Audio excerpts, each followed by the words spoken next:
Tell the House about the success last night of the House of Commons teams in the tug-of-war. We beat the House of Lords 4-0. So let us now start with questions to Deputy Prime Minister David Johnson. Question number 1, Mr Speaker. Prime Minister. Thank you, Mr Speaker. I have been asked to reply. My right honourable friend, the Prime Minister, is in Washington at the invitation of President Biden. They will be discussing cooperation on a range of issues, including AI and global trade, and of course, continuing our leadership in galvanising international support for the people of Ukraine. Mr Speaker, this week is Carers Week. I know that colleagues across the House will wish to join me in paying tribute to the huge contribution unpaid carers make to our society. Mr Speaker, this morning I had meetings with ministerial colleagues and others. In addition to my duties in this House, I shall have further such meetings later today. David Johnson. Thank you, Mr Speaker. At the election, the Labour Party committed to abolishing SATs, academy schools and Ofsted, 3 policies given to them by an education union that also opposed this government's use of phonics. And yet, thanks to this government's use and focus on phonics, English primary school children have just been ranked the best readers in Europe. So does my right honourable friend agree with me? This is another example of why, on this side of the House, we have policy to meet the needs of children rather than meet the demands of trade unions. It won't surprise my honourable friend to hear that I absolutely agree with him. Driving up literacy rates is central to our plan to grow the economy. So I'm delighted at those latest figures showing that children in England are the best readers in the Western world. And why is that, Mr Speaker? Because since 2010, we've raised the number of schools rated good or outstanding by nearly 30%. And the verdict is clear. Only the Conservatives can be trusted with our children's future. Deputy Leader of the Opposition, Angela Rayner. Thank you, Mr Speaker. Speaking of the last election, the Tory manifesto promised to end the abuse of the judicial review. How's it going? Well, I welcome the much shorter question from the Right Honourable Lady today. Let me just remind the Right Honourable Lady of a few facts about the COVID inquiry. We set up the COVID inquiry. We have provided it with more than 55,000 documents so far. We have given it all the financial resources it needs so that we can learn the lessons from the pandemic. But, Mr Speaker, in Wales, they also had a pandemic. And what have the Labour-run Wales authorities done there? No independent inquiry in Wales. As ever, one rule for Labour and another for everyone else. Mr Speaker, he acts like it pretends that it's complicated, but it's simple. They set up the inquiry to get to the truth, then blocked that inquiry from getting the information that it asked for, and now they're taking it to court. I know he considers himself a man of the people, so using his vast knowledge of working-class Britain, does he think working people will thank him for spending hundreds of thousands of pounds of their money on loophole lawyers just so that the government can obstruct the COVID inquiry? Deputy Prime Minister. Well, we will provide the inquiry with each and every document related to COVID, including all internal discussions in any form as requested, while crucially protecting what is wholly and unambiguously irrelevant. Because essentially, the Right Honourable Lady is calling for years' worth of documents and messages between named individuals to be in scope. And that, Mr Speaker, could cover anything from civil servants' medical conditions to intimate details about their families. But I really will say to the Right Honourable Lady, I find it extraordinary that she should lecture us on value for money for the taxpayer, when I understand she has now purchased 2 pairs of noise-cancelling headphones on expenses. Now, I will be fair to the Right Honourable Lady. If I had to attend shadow cabinet meetings, I think I'd want to tune them out too. Can I just say that Deputy Prime Minister was very good saying he was welcoming short questions. I'd also welcome shorter answers. Angela Rayner. Mr Speaker, all we're asking for is what the COVID inquiry has asked for. And across the world, COVID inquiries are well underway. While his government hides information and shells out public money on legal bills for the Oxbridge one, the former Prime Minister is now demanding another $1 million to pay for his new lawyers. Now, I know the honourable gentleman and his former boss has fallen out, and maybe he wants to patch things up, but can he seriously say this is a good use of taxpayers' money? Deputy Prime Minister. If we want to talk about relationships between different people, I don't think we need to search her WhatsApp messages to know that there's no communication between her and the leader of her party. And I will happily stand up for our record on COVID, because when she and her party were carping from the sidelines, calling for longer lockdowns, I was working as Culture Secretary to keep our football clubs running, to protect our theatres and museums, and deliver the largest cultural recovery package in the Western world. That's the difference between her and me, Mr Speaker. While she was collecting titles, I was getting on with the job. Angela Rayner. Mr Speaker, I know for the last couple of years he's been trying to prep Prime Ministers for this, but these punchlines are dire. He really needs to go back to school himself. And speaking of school, thousands of children are missing from school. Absence has nearly doubled since before the pandemic. The Prime Minister says he's maxed out on his support for school pupils. But why did the government abandon its plans for a register of missing children? Deputy Prime Minister. Well, on the specifics of the Right Honourable Lady's question, that is not the case, and we continue to keep the policy under review. And what I would say is I am very proud of this government's record on funding and support for schools. £4 billion more this year, £4 billion next year, and the result of all of that investment is we have the highest standards of reading in the entire Western world. What a contrast from when the party opposite were in power. Angela Rayner. So there we have it, Mr Speaker. Thousands of children missing, under review still. So let me ask him about another, something else that's gone missing.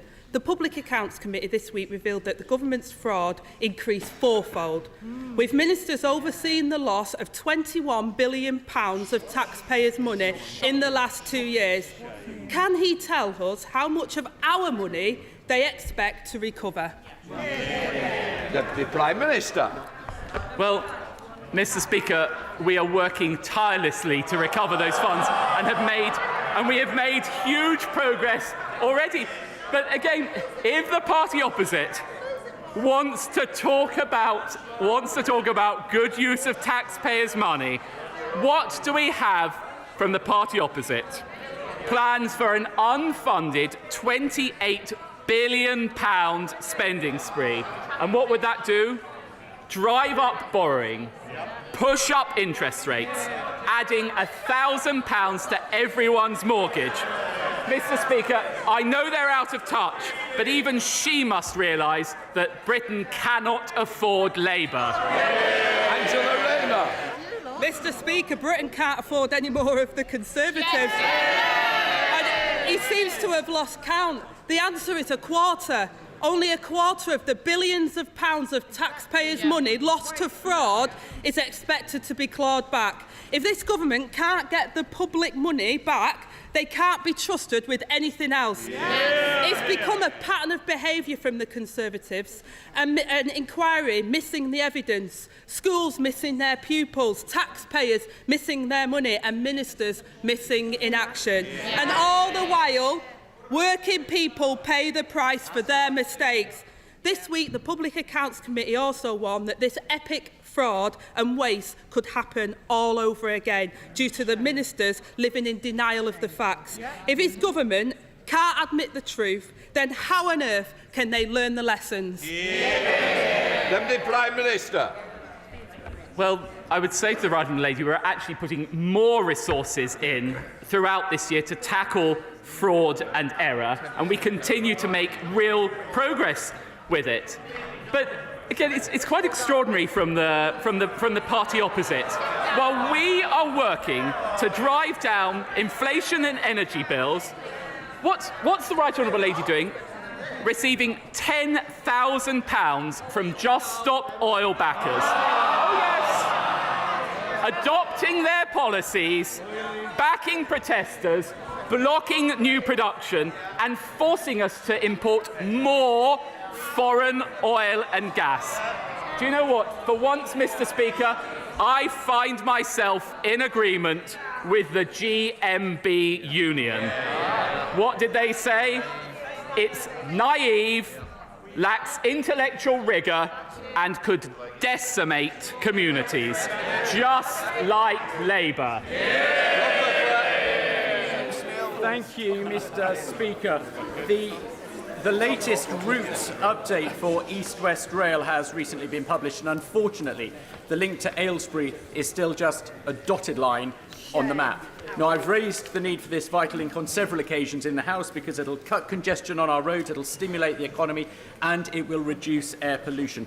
Each time I've been asked to work with stakeholders to reduce the cost. I'm really pleased to say we've managed to do that. There is now a much cheaper proposal on the table. So can my right honourable friend now please change that dotted line into a solid line and give my constituents the railway they do want? Deputy Prime. I know my honourable friend is an absolutely tireless campaigner for this project, and I can assure him that the Department for Transport is working with Network Rail and the East West Rail Company to consider the feasibility of lower-cost railway links on the Aylesbury spur, and I know that he will continue to make that case very, very vigorously. We now come to the Deputy Leader of the SNP, Murray Black. Thank you, Mr. Speaker. When the Prime Minister took office, he said he would put economic stability and confidence at the heart of this government. Today, UK interest rates are one of the highest in the G20, and mortgage rates are rising nearly back to where they were after the former PM crashed the economy. Is it not the case that this government's biggest achievement is that they're trashing the economy just a wee bit slower than their predecessor? Well, I don't know whether the honourable lady had been following the news today, but actually, again, the OECD upgraded our growth forecasts. And really, one month ago, the whole nation came together celebrating that wonderful moment of pomp, pageantry and pride in our nation. And what did the honourable lady describe it as? I quote, Mr. Speaker, a pantomime. Well, the real pantomime is the SNP in Scotland. Murray Black. I don't know what question the Deputy Prime Minister was asking, but let me try another one. This government plans to cut taxes for the richest, spend £6 billion imprisoning people fleeing war and persecution, and has lost £21 billion to government fraud throughout this pandemic. Is the view from the Prime Minister's luxury helicopter so skewed that during a cost of living crisis he thinks this is what people's priorities are? I'm going to take no lectures on profligacy from the SNP. And actually, what is it that this government has done? We have provided record increases to the personal allowance, meaning that a person working full-time on the minimum wage has seen a £1,000 reduction in their tax. Mark Menzies. Thank you, Mr. Speaker. Fylde has many vibrant small shops that are the beating heart of the economy. But St Anne's Town Centre has got fantastic potential, but its layout, quite frankly, is becoming tired. Investment is needed to reinvigorate the town centre, better connecting it to the seafront and reinvigorate the town. What steps are my right honourable friend taking to continue this government's Levelling Up mission to deliver for towns like St Anne's? Deputy Prime Minister.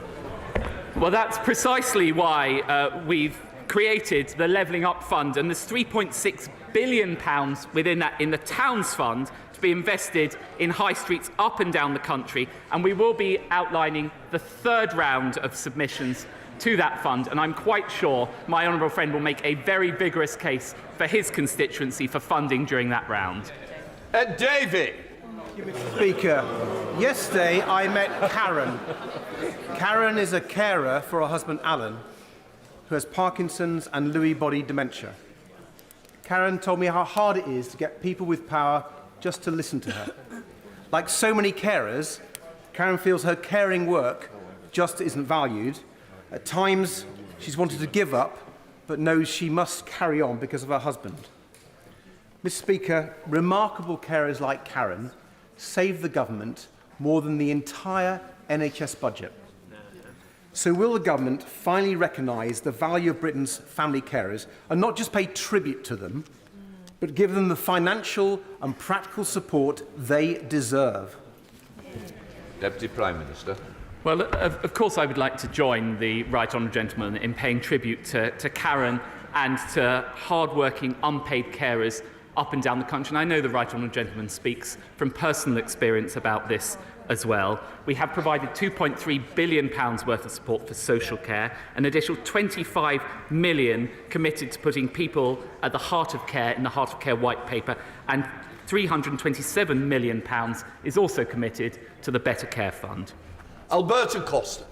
Thank you, Mr. Speaker. Many of my constituents are deeply concerned about the proposals for the 440-acre Hinckley National Rail Freight Interchange and the impact that this proposed site has on the environment and, for example, on infrastructure like Narborough Railway Station. Now, I know the Deputy Prime Minister cannot talk about an individual planning application that is for central government to make, but can he give an assurance to my South Leicestershire constituents, to Blaby District Council like Councillor Ben Taylor, Councillor Maggie Wright, Terry Richardson, Mike Shirley and others, that the voice of my constituents will be heard in this planning application? Prime Minister. Well, I know from the vigorous campaigning of the honourable gentleman that his constituents' voice has been and will be heard. As he knows, I can't comment on individual cases. What I can say, Mr. Speaker, is I have experience of this in my own constituency as well, and I know what a blight can be provided by those rail freight projects. So I do have every sympathy for the case that he is making. Connie Cowan. Thank you, Mr. Speaker. Deputy Prime Minister, this week we heard plans for 2 universal basic income pilots in England. There have been similar schemes planned for Scotland, Wales and Northern Ireland. With the progress of the gig economy and the acceleration of artificial intelligence, it's clear that the working environment will need drastically overhauled. Will this government waken up to the reality of the situation and instruct both the DWP and HMRC to engage with these pilots so we can constructively assess the pros and cons and work to safeguard a less precarious future for the next generation? Deputy Prime Minister. Well, Mr. Speaker, the government and I have never been convinced about the case for a universal basic income. We're not alone in that. It's also the position of Paul Johnson of the IFS. I think a much better solution is to create more jobs, which this government has done, and cut taxes on working people, which is what this government has done. That is the route for prosperity for people up and down the country. Lynn Foster. Thank you, Mr. Speaker. Revitalising Old Way, regenerating our town centres and helping Torbay's high-tech sector to grow would deliver levelling up for Torbay. What expectations does he have of the new Levelling Up partnership in focusing government effort and resources on doing this? Deputy Prime Minister. Well, as I'm sure my honourable friend knows, Levelling Up partnerships are committed to work hand in hand with 20 places across England in most need of that levelling up. They're backed by £400 million worth of investment, and I know that my honourable friend will make the case most robustly for funding for his constituency. From West. Thank you very much, Mr Speaker. After 13 years, the government has repeatedly broken its promise to repair social care. Post-pandemic, I've been visiting sheltered housing schemes in Hornsey and Wood Green, and time after time, basic services, dentistry, podiatry, befriending are all missing. Will the government take urgent action and repair this mess, or will it be down to Labour again to pick up the pieces? Deputy Prime Minister. Well, for the NHS as a whole, this government has provided record additional funding, and indeed, since we came to power in 2010, funding is up £70 billion. And in addition, in respect of social care, my right honourable friend, the Chancellor, has provided a further £2.3 billion worth of support to this vital sector. Dame Andrea Liz. I congratulate the government for its determination to bring forward the rollout of electronic patient records for everyone in England. And can I ask my right honourable friend to confirm that this gives us a brilliant opportunity to roll out the digital version of the Red Book that is so transformational for every family in giving their baby the best start for life? Deputy Prime Minister. I totally agree with my right honourable friend, and I know what a tireless campaigner she has been on this issue, both in and out of government. And yes, I'm happy to confirm that the so-called digital Red Book will be rolled out, and we expect it to be delivered over the course of the next 2 years. Gavin Newland. Thank you very much, Mr Speaker. The Deputy Prime Minister likes to call himself Mr Normal. He went to a normal school and he understands normal people. We know that normal people are struggling in this Tory cost of living crisis. People like nurses, who he said had unreasonable wage demands. This is the same person who, on top of his £154,000 salary, charged two businesses over 13 grand for just 20 hours work. That's £670 per hour. Does Mr Normal really think he's worth 65 times a Band 2 nurse? I'm not quite sure what the question was aiming at, but what I can say to the honourable gentleman is actually this government has provided over £3,000 worth of support to help people through the cost of living. And why have we been able to do that? Thanks to the strength of our economy and the strength of our union. And what's happening in Scotland? The SNP government are putting taxes up on ordinary, hard-working people. Lake Drummond. Thank you very much, Mr Speaker. And we're all concerned about the 81,000 children that are not in the school register and under the term home educated. And no one, not local authorities or schools, can honestly answer the question, how many children are not in school? Therefore, how can we know that every child is safe and suitably educated? These children are out of sight and out of mind. The Secretary of State for Education has said that this is one of her priorities, as had the Education Select Committee. So can I ask my right honourable friend to expedite my 10-minute rule bill to place a duty on local authorities to maintain a register of children who are not in school, so that we can ensure that every child is visible, safe, suitably educated and receiving the support to enable them to thrive? Deputy Prime Minister. Mr Speaker, we do want to ensure that all children are safe and have access to an excellent education. And of course, local authorities must seek to identify children missing in their area and ensure that they are safe. The Department for Education continues to undertake work to support swifter identification and greater support of children missing in education. Nia Griffin. Well, in spite of government spin to the contrary, the backlog of undetermined initial asylum claims has risen even since December from 160,000 to 170,000 plus. Caseworker numbers are down, returns are still down. So will the Deputy Prime Minister agree to meet me to hear my constituents' concerns about the Home Secretary's plans to commandeer yet another hotel, the Stradey Park in the village of Furness, and explain what more he will do to speed up clearing the backlog so as to return people to safe countries, settle genuine refugees, and avoid the need to use the Stradey Park Hotel? Deputy Prime Minister. This government will take whatever action is necessary, both to clear the backlog and to stop the boats. And actually, as she may have heard from my right honourable friend, the Prime Minister, small boat arrivals to the UK are actually down 20% this year. Our French deal has prevented 33,000 illegal crossings this year. Albanian arrivals are down 90%. We've removed 1,800 Albanians. We've increased the number of illegal working raids. And the legacy asylum backlog is now down 20%. Thank you, Mr. Speaker. Samina Halliwell, a 12-year-old girl in my constituency, suffered an horrific ordeal. She tragically then went on to take her own life.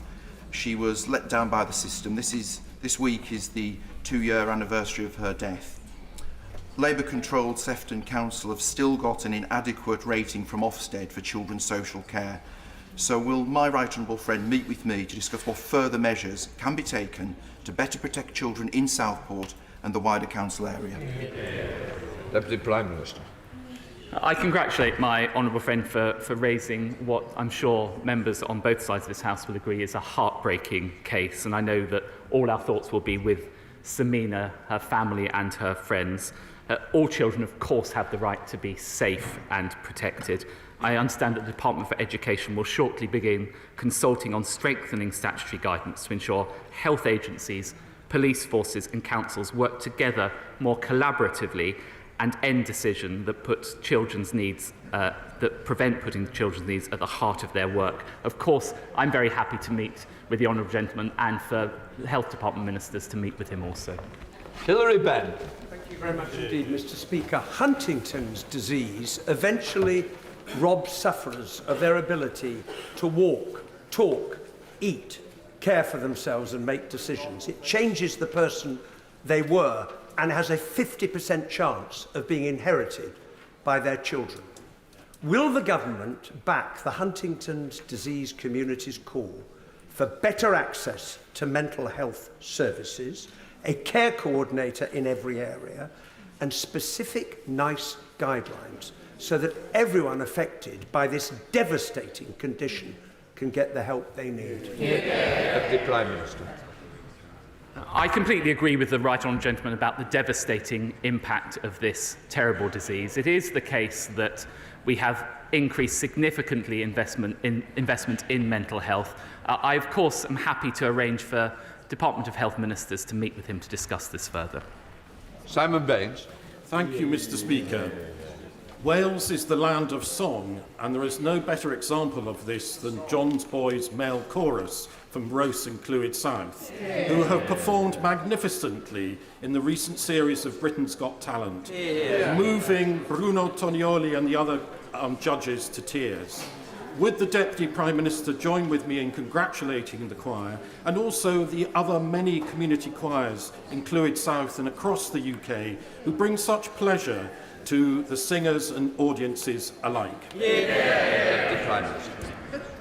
Well, I would actually argue that choral music is possibly one of our greatest contributions to global culture, and I really do join my honourable friend in congratulating John Boy's Male Chorus for their fantastic achievement in reaching the semi-final of Britain's Got Talent, and I'm sure that they will continue to entertain and engage communities for many years to come. Paula Barker. Thank you, Mr. Speaker. The government's post of anti-corruption champion has been vacant for over a year. Does the Deputy Prime Minister think the vacancy increases or decreases the risk of corruption in government? Deputy Prime Minister. Well, in my department, the Cabinet Office, I'm working very closely with my right honourable friend, the Paymaster General. We are taking extensive steps to make sure we crack down on fraud and waste and make sure that procurement is transparent. And of course, we will be filling that vacancy very shortly. Gareth Bacon. Thank you, Mr. Speaker. The government do not have any money of their own. Every penny they spend is taxpayers' money, including money spent supporting the economy during the pandemic. So in that light, would my right honourable friend agree with me that it would be disgraceful for a political party to accept huge donations from a company that was simultaneously claiming hundreds of thousands of pounds of public support during furlough? Deputy Prime Minister. I, of course, completely agree with my honourable friends, and actually the scheme, the furlough scheme, helped protect around 14.6 million jobs during that terrible COVID crisis. But what do we discover? Labour's taking 1.5 million from Just Stop Oil backers, adopting their policy to block new oil and gas. It's job-destroying recklessness, and it's hard-working people, unfortunately, Mr Speaker, who will be left paying the price. Ashley Dalton.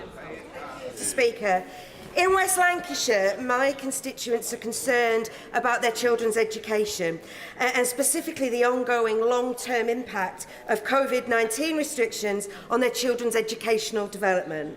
Now, a Public Accounts Committee report out today finds that the Department for Education is failing to take fast and effective recovery action to close the attainment gap in schools. And the department has admitted that it will take a decade, 10 years, just to get the education attainment gap back to pre-pandemic levels. So, when will the government stop blaming everyone else and take responsibility for failing a generation of lost learners? Actually, before COVID struck, the attainment gap between disadvantaged pupils and their peers had narrowed in both primary and secondary schools under this government. Since COVID struck, we've provided almost £5 billion in education recovery. And I would say to the Honourable Lady, if she's that concerned about children's education, she should be calling on the education unions to call off their damaging strikes. Alexander Stafford. Thank you very much indeed, Mr Speaker. Maltby Town Council and Maltby Main FC, who play at the Miners' Recreation Ground, are fighting to make sure the ground is financially sustainable and can stay open. But CISRO, who run it, has a history of selling off unprofitable areas to developers, will not allow a full bar to be open, which will provide much-needed capital, which has the support of the council residents. Spaces like our recreation grounds are important parts of our mining heritage. So can my right honourable friend step in to help Maltby Main get the bar that it needs and to help secure the financial future of this ground to ensure it does not face the same fate as the Dingleton and Miners' Welfare Recreation Ground? Deputy Prime Minister. Well, may I offer my strongest support to my honourable friend's campaign. I think he's absolutely right to raise it. I do question the extent of my powers to intervene on a bar closure in his constituency, but I will certainly examine what we could do further. Mohammed Jassin. Thank you very much, Mr Speaker. The East-West Rail announcement proposes a 6-track route which will impact at least 66 properties in Bedford, including the demolition of 37 homes.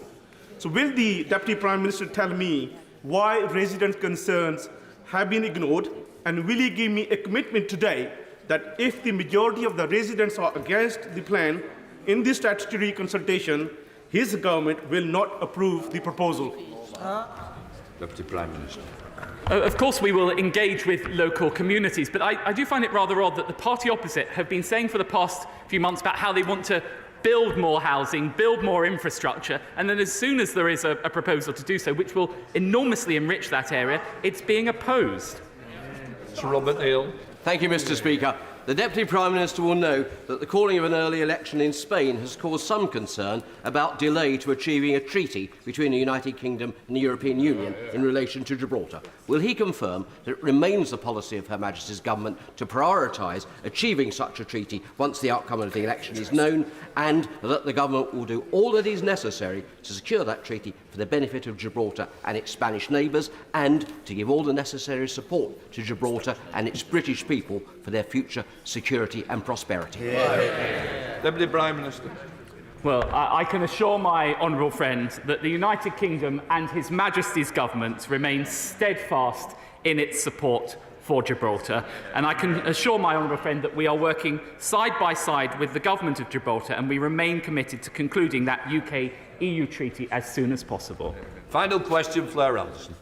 Thank you, Mr Speaker. Today, the OECD have said that the UK is on course to have the higher rate of inflation than almost all of the other G20 countries.